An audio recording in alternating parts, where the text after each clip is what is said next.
Hello guys, welcome to back marine beast.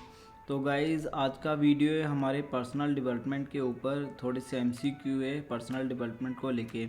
आपके ethic, ego, आपका lack of confidence, इसके related ही सब question है। एक लेसन की ऑलरेडी वीडियो पर्सनल डेवलपमेंट की मैं अपलोड करूँगा। फर्स्ट हम लोग थोड़े से एमसीक्यू जल्दी से वीडियो को बिना टाइम वेस्ट किए स्टार्ट कर देते हैं। Welcome to the marine beast guys. तो वीडियो को स्टार्ट करते हैं। जो हमारा फर्स्ट क्वेश्चन है guys, being ethic is imported for. जो हमारे एथिक है वो कहाँ पर इम्पोर्टेड है हमारे? Avoiding conflict personal life, office life, both office and personal life. Ethic वगैरह की मैं एक वीडियो बनाऊंगा। बेसिक आप बता देता हूँ। एथिक हमारा मतलब गुड बिहेवियर, हमारा जो कंपनी में जाने के बाद ये वो हमारे एथिक होते हैं। अनएथिक जैसे हम किसी की बात नहीं मानते, ये सब अनएथिक आ जाते हैं। तो जो एथिक है हमें अपनी पर्सनल लाइफ में भी ज़रूरी होता है और हमें ऑफिस लाइफ में कहीं बाहर अपने एल्डर के साथ, यंगर के साथ, सबके साथ मतलब अच्छा ही बिहेवियर रखना चाहिए अपना। तो option number D is a correct answer. Both office life और पर्सनल लाइफ दोनों में हमारा एथिक है बहुत इंपॉर्टेंट है। क्वेश्चन नंबर सेकंड है the personal symbol of stress. जो हमारा मतलब जो पर्सनल जो सिंबल्स आते हैं स्ट्रेस के, क्या आते हैं? वैसे तो सभी सही है। Sweating hands, trouble sleep, inability of concentrate, tension. But depend on, हम लोग यहाँ पर अपने काम की बात कर रहे हैं, जैसे हमारी जॉब की। तो वहाँ पर क्या होता है, किसी ऑफिस में आप इंटरव्यू मतलब देने जा रहे हो तो एक स्ट्रेस सा मतलब कभी कुछ लड़के ले लेते हैं। तो क्या होता है, स्वेटिंग हैंड्स मतलब हाथों में पसीना वगैरह आ जाता है उनके। तो ये बेसिक सी मतलब जो स्ट्रेस है। बाकी भी अगर कुछ लाइफ का स्ट्रेस है, जैसे कुछ ट्रबल, सोने में दिक्कत हो जाती है, कोई अच्छा काम कर रहे हो तो उनका कॉन्सनट्रेट नहीं हो रहा, या टेंशन रहती है, ये सभी सिंबल है स्ट्रेस के। लेकिन जो सबसे बड़ा है वो ऑप्शन नंबर ए, हाथों में पसीना आ जाता है उनके, मैक्सिमम लोगों के। Option number A is correct. उसके साथ ही गाइस थर्ड क्वेश्चन है barrier of communication. Internal barrier और एक्सटर्नल बैरियर। इंटरनल बैरियर जैसे कि जो खुद से होते हैं हमारे, जैसे हमारी खुद की ईगो है, हमें कॉन्फिडेंस कम है, ये सब होते हैं इंटरनल बैरियर। ये भी एक वीडियो मतलब नेक्स्ट वीडियो में पूरा एक्सप्लेन करूँगा।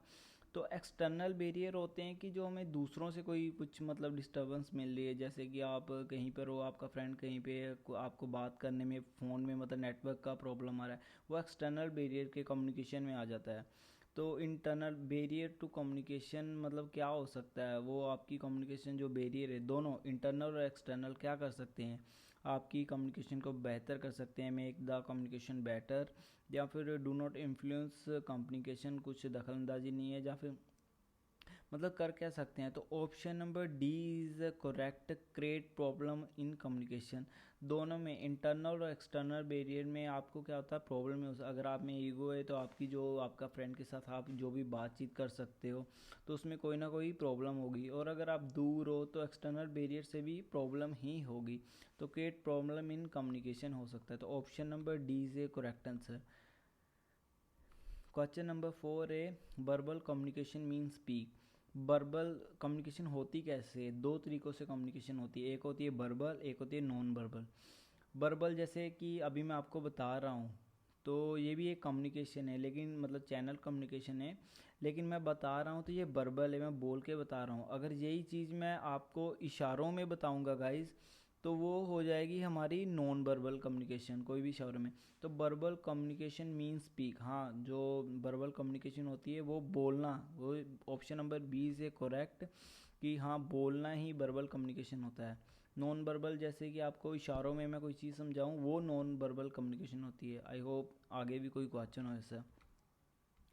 तो option number fifth, for good relationship with others. जो अपना हमारा रिलेशनशिप है दूसरों से कैसे अच्छा रह सकता है, मतलब कौन सा ऐसा एटलीस्ट इम्पोर्टेंट वर्ड मतलब कौन सा है? जैसे वी, हम एक साथ है, जैसे ये, या फिर best word you are wrong. अगले बंदे को आप बुरा बोलोगे तो वो एक अच्छा रिलेशनशिप थोड़ी है। One not important word you, and option number D is the two most important word. तो जो हमारा लास्ट ऑप्शन है वो हमारा करेक्ट आंसर है गाइस, क्योंकि आप बड़े से या छोटे से कोई चीज़ लेते हो, जहाँ वो आपका कोई कुछ काम कर देता है, कुछ भी वर्क कर देता है, जहाँ कैसे भी, तो अगर आप उसको थैंक यू बोल देते हो, अगर उसने कुछ आपके लिए किया है, तो उससे क्या होगा कि जो आपका एक रिलेशनशिप है वो अच्छी तरह से होगा। तो अगर आप उसने आपका मतलब कोई काम कर दिया, आपने बोला ठीक है भाई हो गया काम, मैं तेरा काम ये कर दिया, तो एहसान जैसी कुछ बातें नहीं, सब कुछ छोड़ के आपने अगर उसको थैंक यू बोल दिया, तो वो एक गुड रिलेशनशिप की वो होता है, सिंबल्स होते हैं गाइस। तो option number D is a correct answer, the two most important word thank you guys. Next question है हमारा, question number 6, communication can be done. जो कम्युनिकेशन है वो कैसे डन हो सकती है। तो यहाँ पर जैसे मैंने बताया था, बोथ वर्बल और नॉन वर्बल दोनों तरीके से कुछ चीज़ें होती हैं, सेल्फ बाय सेल्फ एक्सप्रेशन। तो सेल्फ एक्सप्रेशन क्या है, वो मतलब कुछ इशारे से समझाना, तो वो नॉन वर्बल हो गया, कुछ भी मतलब बात है। तो option number A is a correct answer guys. Both हम लोग दोनों तरीक़ों से अपना जो किसी के आगे बात रख सकते हैं, अगर वो सुन सकता है तो वर्बल, नहीं तो नॉन वर्बल दोनों। अगर कहीं दूर है, आपकी आवाज़ नहीं पहुंच रही, तो आप कभी कभी सिंबल से भी उनको बता सकते हो। तो option number A is a correct guys, non verbal. तो हमारा जो नेक्स्ट क्वेश्चन है गाइज, नेक्स्ट क्वेश्चन है option, on the day of exam one should reach the exam centre before exam. जब भी आपका कहीं एग्ज़ाम हो, कुछ हो, तो आपको जो सेंटर में, जो सेंटर हॉल है, वहाँ पर कब पहुँचना चाहिए। तो फर्स्ट तो डिपेंड करता है कि जहाँ से आप जा रहे हो आपका सेंटर हॉल है कितनी दूर, आपको वैसे भी जल्दी जाना चाहिए, प्लस कहीं पर आपका एग्ज़ाम है, आपको एटलीस्ट गाइस आधा घंटा वहाँ पहले पहुँचना चाहिए। Option number A is correct, क्योंकि 5 मिनट कभी आप लेट भी हो सकते हो, 1 घंटा इतना पहले भी नहीं जाना चाहिए। तो आधा घंटा आपको, जो आपका टाइम पीरियड है एग्ज़ाम का, उतने टाइम पहले आपको वहाँ पर होना चाहिए। और डिपेंड करता है आपकी अगर डिस्टेंस कितना ज़्यादा है आपके सेंटर से। अगर आधा 1.5 घंटे का रास्ता है, तो आप ऑलरेडी आधा घंटा पहले वहाँ से चलो, ताकि आप टाइम पे पहुँच सको वहाँ पर। तो option number A is a correct. Question number 8, which of the following is a not a quality quality of a good leader. तो अच्छे लीडर, ये भी नेक्स्ट टॉपिक में हम लोग अच्छे से पूरा एक्सप्लेन लीडर की एक एक फॉर्म बताऊंगा कैसे कैसे हैं। तो इंस्पिरेशन मतलब हमें उनसे कोई, अब तो जैसा वो काम कर रहे हैं हम लोगों उनसे सीखना चाहिए। फॉरवर्ड लुकिंग मतलब हमारे लीडर को आगे की हमारी देखना चाहिए, थोड़ा सा मतलब एडवांस में अच्छे डिसीजन लेने चाहिए। डिमांडिंग नहीं होना चाहिए किसी भी अच्छे लीडर में। अगर वो आपका कोई काम कर रहा है, अगर वो लीडर है तो वो आपका काम कर रहा है, लेकिन आपसे कोई डिमांड रख रहा है कि आप मेरे को ये दोगे तो मैं आपका ये काम कर दूंगा, तो वो एक अच्छे लीडर की गुड क्वालिटी नहीं है। तो ऑप्शन नंबर जो सी है वो हमारा करेक्ट है। अच्छे लीडर में डिमांडिंग की कोई भी गुंजाइश नहीं होती, वो डिमांड नहीं करता किसी से भी। तो नेक्स्ट क्वेश्चन है हमारा, question number 9, while study of exam one should. तो जब भी आपका एग्जामिनेशन आप पढ़ रहे हो, कुछ कर रहे हो, तो आपको क्या करना चाहिए, आपकी मेमोरीज एवरीथिंग सब कुछ याद रख लेना चाहिए। जहाँ कुछ हाईलाइट आपको जो पढ़ते हो उसको मेन पॉइंट को हाईलाइट करना चाहिए। जहाँ उस चीज़ जो पढ़ रहे हो उसको मैटर को समझना चाहिए, जहाँ ध्यान से पढ़ना चाहिए। तो इसका जो करेक्ट आंसर है वो है गाइस ऑप्शन नंबर बी। क्योंकि हम कोई भी कुछ पढ़ते हैं, अगर ध्यान से भी पढ़ा है तो भी कुछ लोगों की मेमोरीज हो सकती है अच्छी, लेकिन फिर भी भूल जाता है। लेकिन आपने अगर उसको हाईलाइट किया होगा, आप जब भी बुक खोलोगे वगैरह कुछ भी, तो आपको इजीली पता चल जाएगा कि हाँ ये टॉपिक है, इसमें ये लाइन मेन थी, ये इसका मेन था। तो हम option number B is correct, highlight the main point in the book. हम अपनी बुक में से उस चीज़ को हाईलाइट करना चाहिए। तो नेक्स्ट क्वेश्चन है, skills is a ability gain by. जो हमारी स्किल्स है कैसे आती है, डोमिनेटिंग अदर। डोमिनेटिंग का मतलब होता है दूसरों पे हावी होना। अगर हम अपना काम, मतलब अपना तो काम होता नहीं है, दूसरे पे हावी हो रहे हैं, तो वो अपनी स्किल्स नहीं है। स्किल्स मतलब अपने जो एबिलिटी है कैसे बढ़ सकती है, प्रैक्टिस और लर्न ये हो सकता है। रिस्पॉन्सिबिलिटी होने से भाई मेरे को नहीं लगता किसी स्किल्स बढ़ सकती है। तो option number B is a correct answer, practice और लर्निंग से आपकी जो स्किल्स की एबिलिटी है वो बढ़ सकती है, वो गेन कर सकती है। Option number B is a correct guys. Question number 11, sending information is the opposite. No, इसका ज़्यादा एक्सप्लेन ही मैं करूँगा। सेंडिंग और रिसीविंग ये दो ही होते हैं। अगर किसी चीज़ को हम सेंड करते हैं तो अगला बंदा रिसीव करेगा। तो जो sending information is the opposite कौन होगा? जो वहाँ से रिसीव कर रहा है। तो option number B is a correct answer, receiving information. Next question है question number 12। Non verbal mode of communication are. जो नॉन वर्बल वर्ड होते हैं वो क्या है? मतलब non verbal mode of communication are dash, मतलब क्या है? वर्ड्स है, सिंबल्स है, स्पीच है, या चैनल्स है?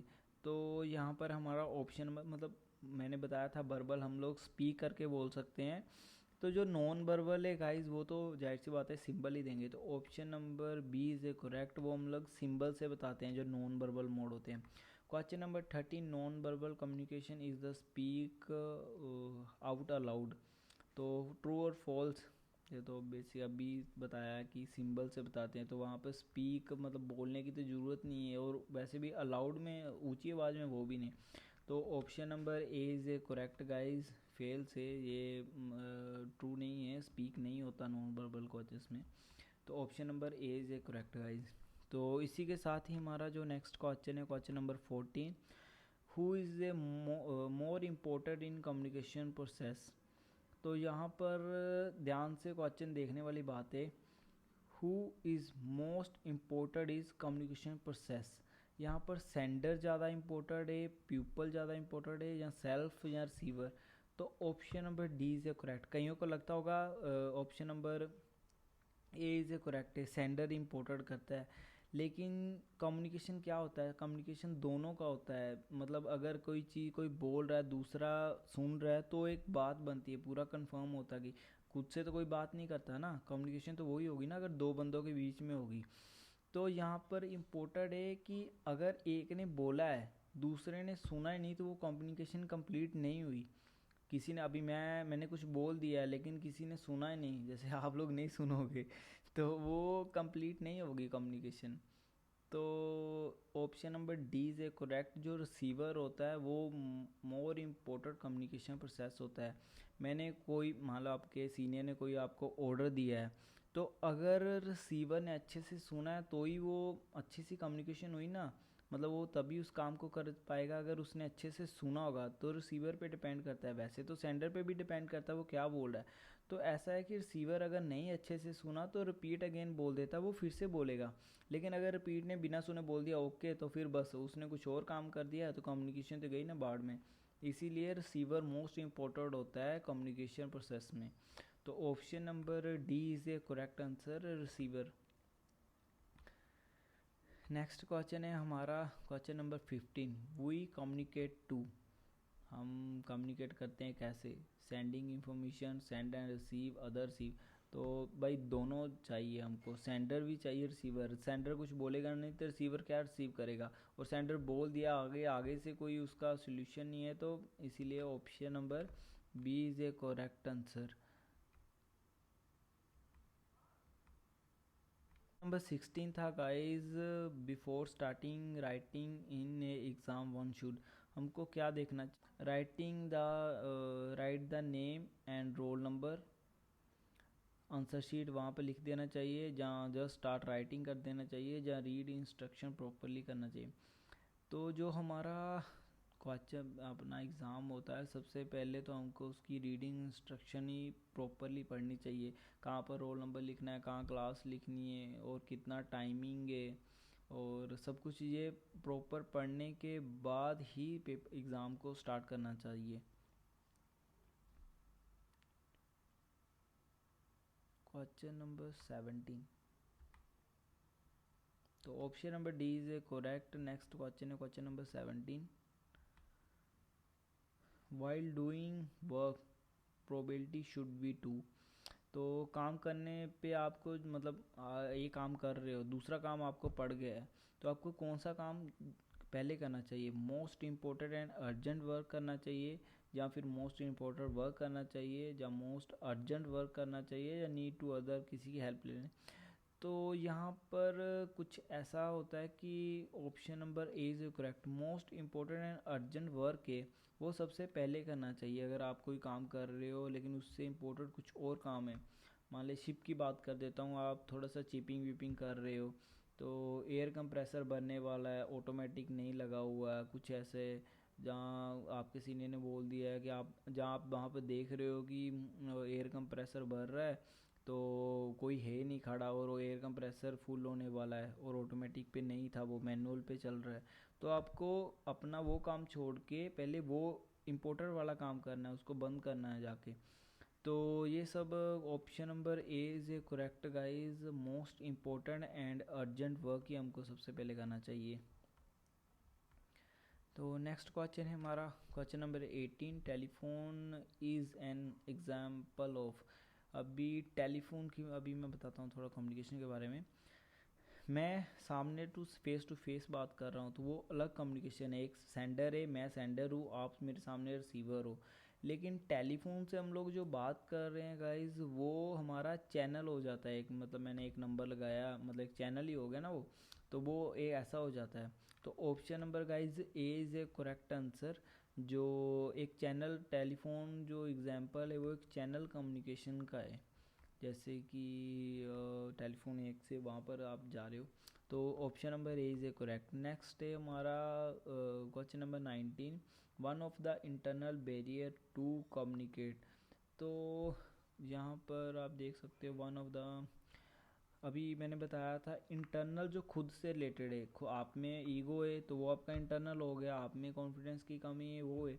एक्सटर्नल होता है जैसे आप टाइम, टाइम तो आप खुद से नहीं है ना, दूसरे का भी हो सकता है ना टाइम। एक्सटर्नल बैरियर डिस्टेंस हो सकता है, अगर वो दूर है आपसे, आपको बात कम्युनिकेशन करने में प्रॉब्लम हो रही है तो वो एक्सटर्नल बैरियर हो गया। नॉइस, आप किसी से बात कर रहे हो आपके पीछे बहुत ज़्यादा शोर है तो वो एक्सटर्नल बैरियर हो गया। तो one of the internal barrier ego है इसमें, जो ऑप्शन नंबर ए है वो करेक्ट है। ईगो इंटरनल बैरियर है कम्युनिकेशन में, वन ऑफ द इसमें से चारों में से। एंड नेक्स्ट क्वेश्चन है हमारा question number 20, what is the important of study. Study में क्या इम्पोर्टेंट है? सबसे पहले प्रॉपर टीचिंग फॉर स्टडी, आपको अच्छा मतलब टीचिंग हो रहा है, या आपकी सेल्फ डिसिप्लिन, या फिर रीड स्पीड अच्छा, मतलब आप तेज़ तेज़ बोल रहे हो तो वो मतलब एक अच्छी स्टडी मतलब इम्पोर्टेंट है स्टडी में, या फिर एक अच्छा टीचर है वो आपको पढ़ा रहा है वो स्टडी में। तो ऑप्शन नंबर बी, सबसे पहले तो आपको सेल्फ डिसिप्लिन होना चाहिए आप में, तभी आप पढ़ सकते हो। अच्छा टीचर मिलना, तेज़ तेज़ पढ़ना, जहाँ अच्छे से टीच करना, ये तो बात की बात है। जब आपका ही नहीं मन करेगा पढ़ने में तो आपका टीचर क्या कर लेगा, वो तो दवाई थोड़ी बना के दे देगा आपको। तो पहले सेल्फ डिसिप्लिन होना चाहिए आप में पढ़ने को लेके। इतने ही थे गाइस, 20 क्वेश्चन ही थे। तो अगर वीडियो अच्छी लगी है तो अपने फ्रेंड्स के साथ शेयर कर देना, लाइक कर देना और सब्सक्राइब कर देना। Thank you to watching guys.